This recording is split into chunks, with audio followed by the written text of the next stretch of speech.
우리 인간의 인생을 뭘로 표현하냐면, 가끔 사람들이 어떤 사람에 대해서 무지개를 잡는 인생이라고 말을 하는 경우가 있습니다.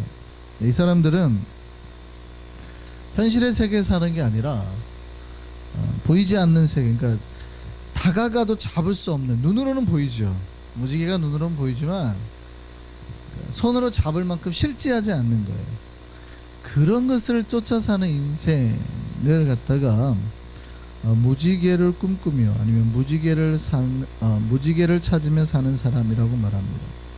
비가 오면 잠시 나타났다가 사라져 버리는 무지개, 그런 것들을 꿈꾸며 사는, 헛된 환상을 꿈꾸며 사는 인생이라고 말을 하죠.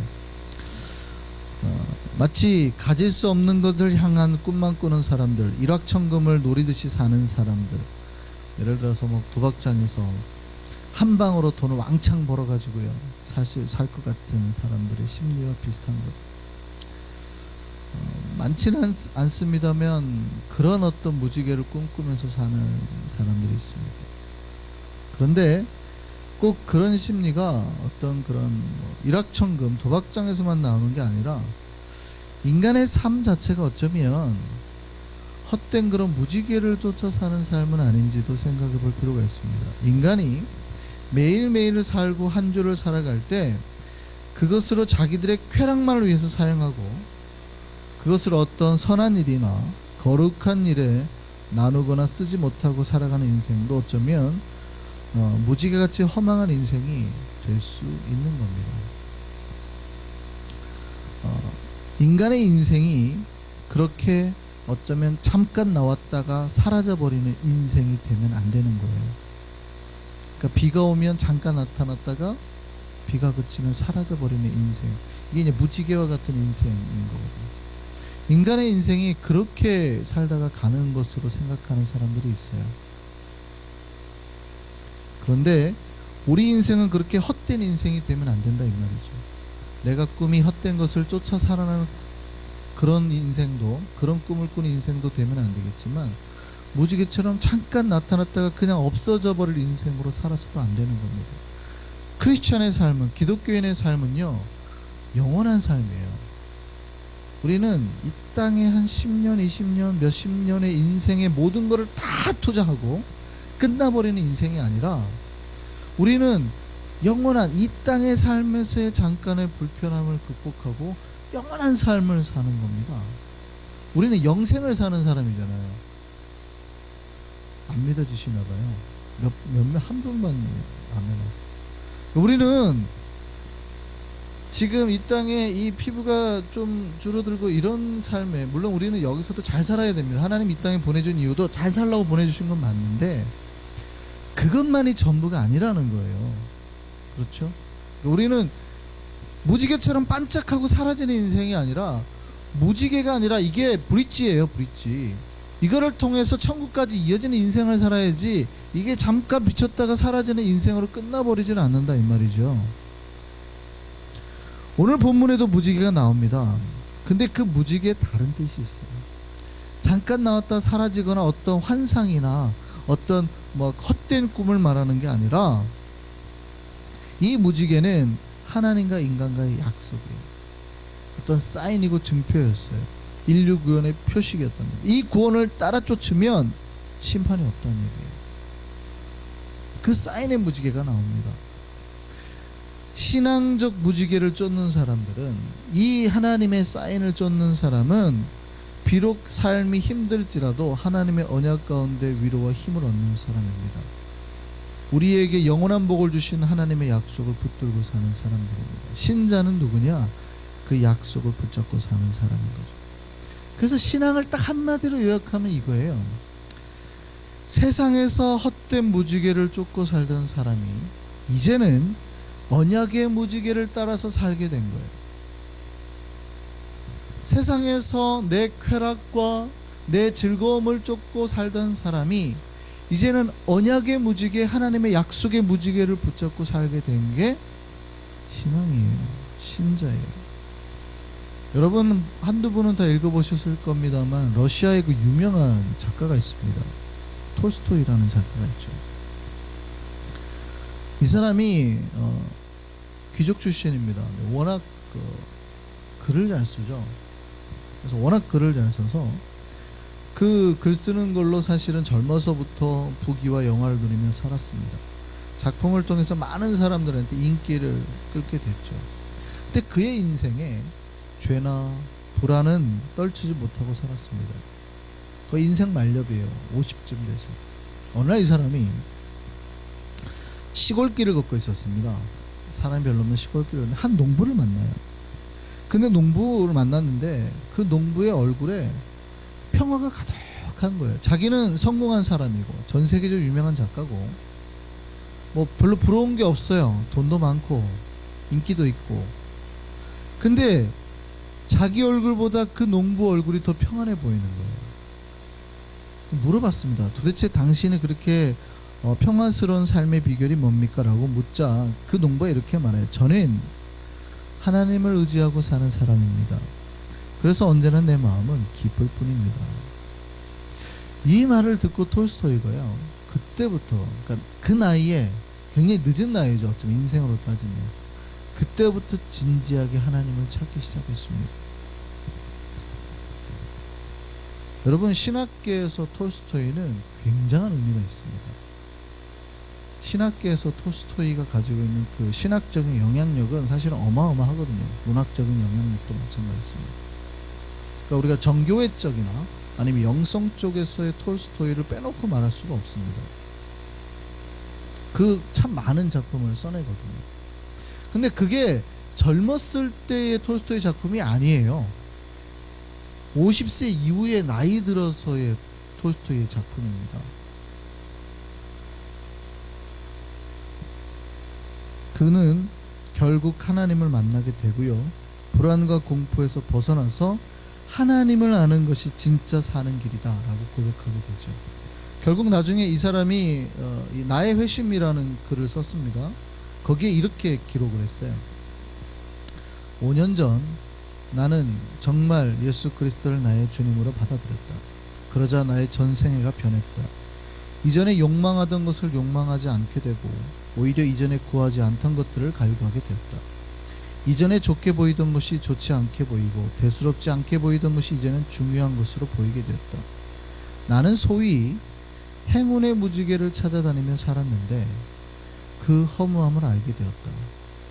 거짓으로 나를 꾸미는 것이나 여인들과의 성생활이나 술 취해 기분 좋아하는 것이 더 이상 행복으로 간주할 수 없게 되었다. 톨스토이는 사실은 하나님 없이 사는 인생을 대변하고 있어요. 그 사람들은 뭐가 행복해요? 세상의 무지개를 쫓아 사는 게 행복이에요. 출세하는 거, 돈 많이 가지는 거. 돈 많이 가져서 뭐 했어요? 톨스토이가 여자들 만나고 술 취하고, 그러니까 다 내 쾌락을 즐기며 살았단 말이에요. 그게 자기가 꿨던 꿈이에요. 그러니까 예수 만나고 나니까 이게 그냥 헛된 꿈이었구나, 무지개였구나, 환상이었구나, 이게 진짜가 아닌데 저거를 진짜로 내가 착각하며 살았구나 라는 걸 깨닫게 됐다는 거죠. 톨스토이가 꿈꾸는 게 지금 세상에서 사는 사람들이 추구하는 것의 대부분이에요. 우리가 세상 사람들이 왜 저렇게 열심히 돈을 법니까? 열심히 돈 벌어서 가난한 사람들한테 나눠주려고. 그렇게 돈을 버는 사람이 있을까요, 없을까요? 없다고 말할 수는 없지만 그들이 돈을 버는 이유가 뭐예요? 자기 쾌락을 위해서예요.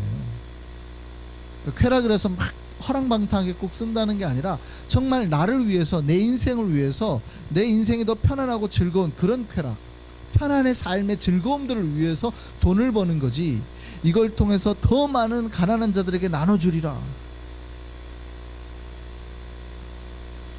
많지 않다 이 말이죠.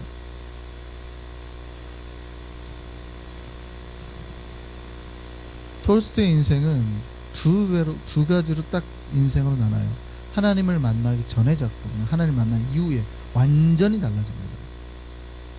기독교인들이 읽는 대부분의 톨스토이의 문학의 작품은 다 하나님 만난 이후, 50세 이후에 쓰여진 것들이에요.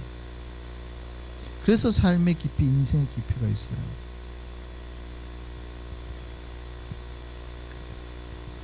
그가 예수를 만나고 새로운 작품의 세계에 눈을 뜨는데요. 언약의 무지개를 쫓기 시작하는 거죠.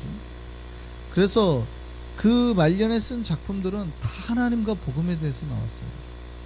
그 말년에 쓴 유명한 작품이 부활이라는 작품.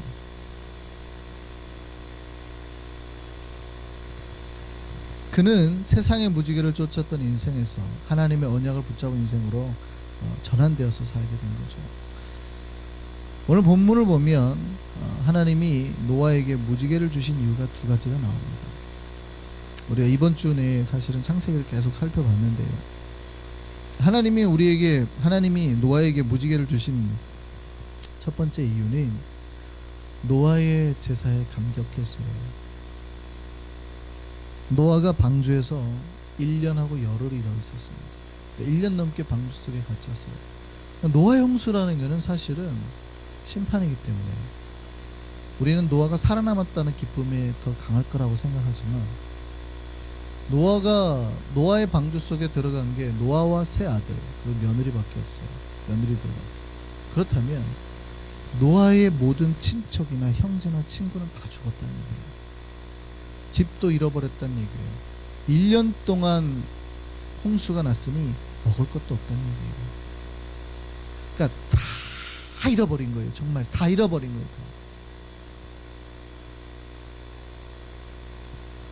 내 모든 것을 다 가져갔는데 노아가 방주에서 내리자마자 하나님 앞에 한 게 뭔지 아세요? 제자들이. 하나님이 이게 너무 감격한 거예요. 하나님 자기 마음을 알아줬어요. 하나님이 심판을 하고 싶은 게 아니라 하나님 정말 어쩔 수 없이 심판했는데 그 심판의 그 눈물을 노아가 알아준 거예요. 하나님이 얼마나 감격했는지 뭐라고 약속을 해버리시냐면 내가 다시는 물로서 심판하지 않겠다. 하나님이 심판하지 않으면 어떻게 돼? 그럼 공의 하나님을 할 수 없잖아요. 잘못하면 뭐라고 하셔야죠. 내가 다시는 사람이 나면서부터 악함이라 내가 다시는 물로써 너희를 심판하지 않겠다. 그 약속의 증표를 주신 게 무지개예요.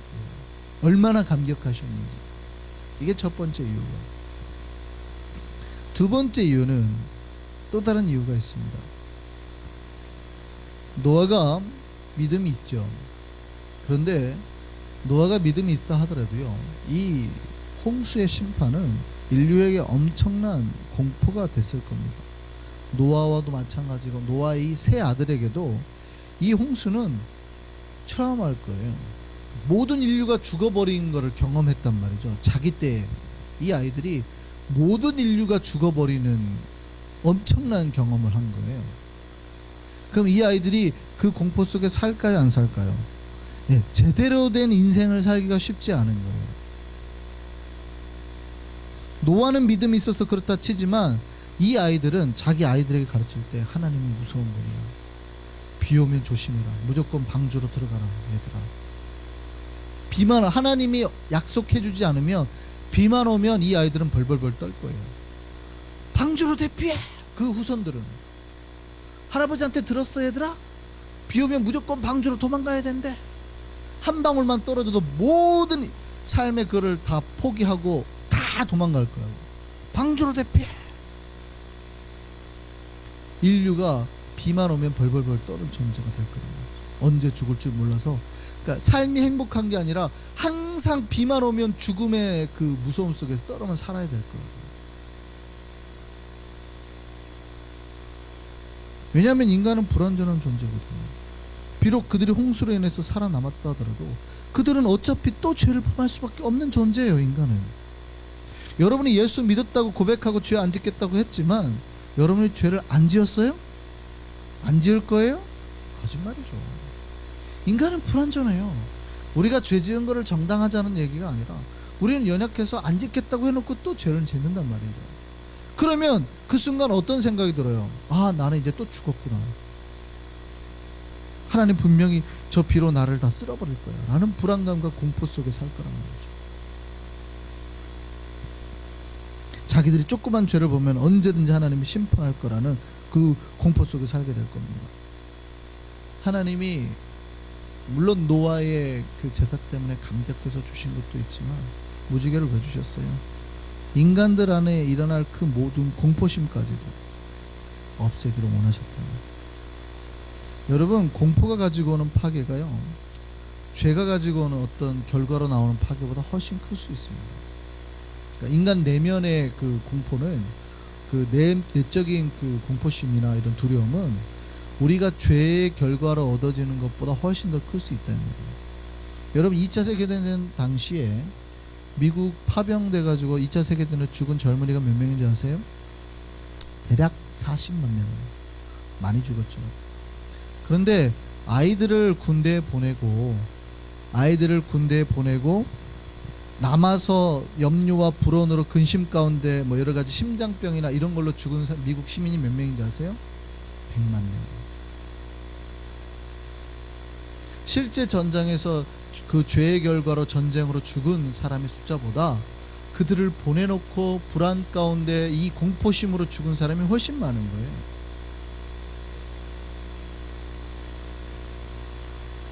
하나님은 노아와 그의 아들과 그의 후손들과, 본문에 보면 그와 함께한 모든 생물에게까지도 다시는 이런 홍수가 없을 거라. 그러니 두려워하지 말고 염려하지 말라라고 안심시키셨어요. 하나님은 인간의 그 내면 세계까지, 심리까지도 지키시기 위해서 무지개 약속을 허락하신 거예요. 그러니까 무지개는 뭐냐면 우리를 완전히 구원해내는 거예요. 근데 그 구원에는 우리의 심리와 불안과 뿐만 아니라 내 대대로의 후손의 구원과 복까지 포함된 거죠. 그럼 여러분의 신앙은 뭐냐면 그 복의 하나님을 믿고 복의 언약을 붙잡고 나의 구원과 내 영혼의 구원과 내 내면의 구원과 내 아들의 구원과 심지어는 내 후손들의 구원 뿐만 아니라 나와 주변에 함께하는 모든 생물, 재산과 가지고 있는 소유의 구원까지 같이 경험하는 거예요. 우리는 세상의 헛된 무지개를 찾는 게 아니라 그 복의 무지개, 그 언약의 무지개를 붙잡고 사는 인생이다 이 말이죠. 그래서 우리가 좀 속된 말로 말하면 여러분이 땡 잡으신 거예요. 진짜 복을 잡으신 인생이라는 말이죠. 우리는 무지개를 붙잡고 살아야 될 줄 믿습니다. 어떤 무지개를 쫓아 사는 것이 잘 붙잡고 사는 걸까요? 여러분, 인생의 진짜 복이 뭔지 날마다 생각하셔야 돼요. 세상의 헛된 욕망을 따라서 그런 환상이나 쾌락을 추구하는 인생이 진짜 인생이며 복인지, 아니면 하나님의 언약을 붙잡고 그 언약 안에서 평안과 안식을 누리면서 매일매일 감사하며 살아가는 게 진짜 인생인지 여러분 묵상하시고 고민하셔야 돼요. 저는 감히 말씀드립니다. 세상의 헛된 무지개를 마음에 두지 말고 진짜 언약, 진짜 무지개를 붙잡으라고 말씀드리고 싶습니다. 이게 진짜 복임을 믿으시기 바랍니다. 세상의 헛된 무지개를 따라 산 사람은 홍수에 이미 쓸려 내려갔어요. 우리는 진짜 무지개를 약속받은 사람입니다. 우리는 멸망의 사람 속에 참여하지 말고 은혜의 무지개를 붙잡은 사람이 되어서 날마다 그 은혜 안에서 살아가기를 소망합니다. 이게 복이심을 믿으시기 바랍니다. 그 복 안에 거하는 우리 일성교회, 우리 한성교회 모든 백성 되기를 소망합니다. 기도하겠습니다.